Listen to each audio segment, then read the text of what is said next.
Salut tout le monde, je reviens aujourd'hui avec une vidéo qui va probablement être très courte.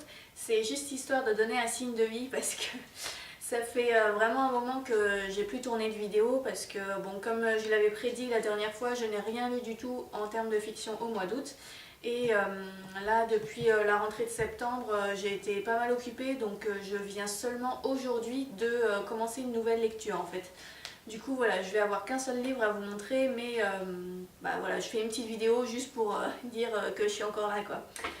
Et puis j'espère que ça va s'accélérer dans les semaines qui viennent et que je vais retrouver un rythme un peu plus rapide maintenant que la rentrée est passée. On va voir comment ça se passe. Et puis je voulais vous faire un petit book haul parce que mes parents m'avaient acheté quelques livres, mais sauf que du coup ils sont restés à Paris parce que je pouvais pas trop me les trimballer. Mon sac était déjà blindé, bref, donc je pense que je vais racheter mes prochains livres ici. Il va y avoir une braderie bientôt à Rennes, donc je vais peut-être y aller et voir si je trouve des choses là-bas. Donc voilà, pour l'instant, voilà, j'ai qu'un seul livre à vous montrer, mais j'espère qu'il y aura plus la prochaine fois. Donc la lecture que je viens de commencer, c'est le livre en fait qui me restait, c'était le dernier livre qui me restait dans ma palle de la dernière fois, on va dire. Donc c'est La maîtresse de guerre de Gabrielle Katz.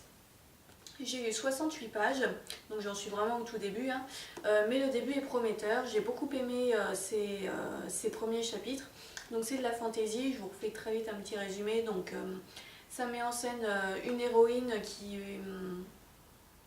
vit dans un petit village dans le nord.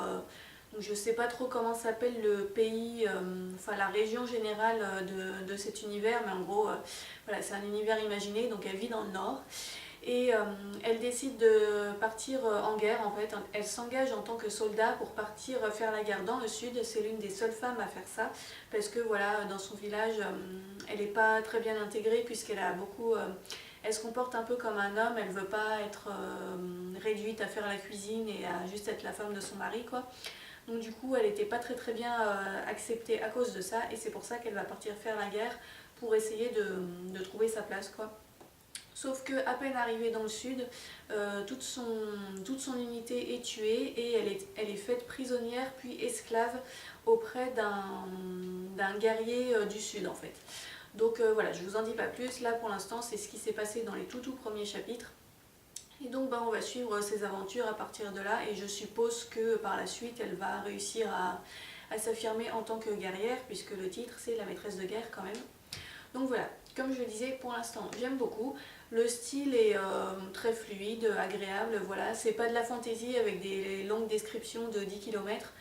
Donc ça c'est plutôt pas mal parce que c'est vrai que j'ai pas l'habitude de lire de la fantaisie en plus, donc c'est quelque chose qui aurait pu me bloquer. Mais là en l'occurrence il y a beaucoup d'action, ça avance vite, voilà, il n'y a aucun problème de lenteur ou de longueur on va dire. Et puis j'aime déjà pas mal le personnage de Kaeline, donc qui est l'héroïne. Donc c'est une femme avec un fort caractère, mais qui en même temps n'est pas caricaturale dans ce sens-là, quoi. Elle a aussi ses sensibilités et ses faiblesses. Donc voilà, pour l'instant je la connais pas trop, mais ça a l'air d'être un personnage bien construit, qui je pense va être très intéressant à suivre et attachant. Donc je vous en dirai un peu plus quand j'aurai avancé dans ma lecture, voire quand je l'aurai terminé. Et puis voilà, donc le livre avec lequel je commence cette rentrée. Donc j'ai pas grand chose d'autre à vous dire. Ah si, il va y avoir deux nouvelles séances de dédicace du tome 1 des Fauves. Les deux vont se dérouler à Paris. Donc la première ce sera le samedi 28 octobre, donc j'allais dire c'est le premier jour des vacances de la Toussaint, mais en fait comme je suis à la fac, j'ai pas forcément le même calendrier que... Donc je sais pas si c'est vraiment le premier jour des vacances de la Toussaint, mais en tout cas des miennes. Donc voilà, le samedi 28 octobre, ce sera de 11 h à 13 h dans le 19e arrondissement. Donc c'est une librairie qui s'appelle Les Buveurs d'encre. Je mets toutes les infos sur Facebook à chaque fois, de toute façon. Je créerai un événement probablement au début du mois d'octobre. Donc voilà, ça ce sera la première séance. Et ensuite, il y en aura une le 3 décembre. Donc là, ce sera un dimanche. Et ce sera au Cultura de la Défense. Donc c'est le même que celui où j'avais fait la séance de dédicace du mois de juillet. Donc voilà, si vous n'aviez pas eu l'occasion de venir à ce moment-là, vous avez une seconde chance de venir au mois de décembre. Donc voilà, ce sera, si vous êtes en région parisienne, sur Paris, vous pourrez passer. Et puis de toute façon, voilà, je continuerai, enfin je mettrai plus d'infos sur Facebook quand on commencera à approcher de la date. Voilà, sinon concernant l'écriture du tome 2, j'en suis à 100 000 signes.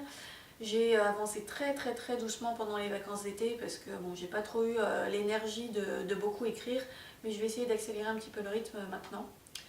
Donc voilà, du coup c'est tout pour cette courte vidéo de rentrée. J'espère que vous avez passé un bon été, que vous avez fait une bonne rentrée. Et puis je vous dis à bientôt. Salut!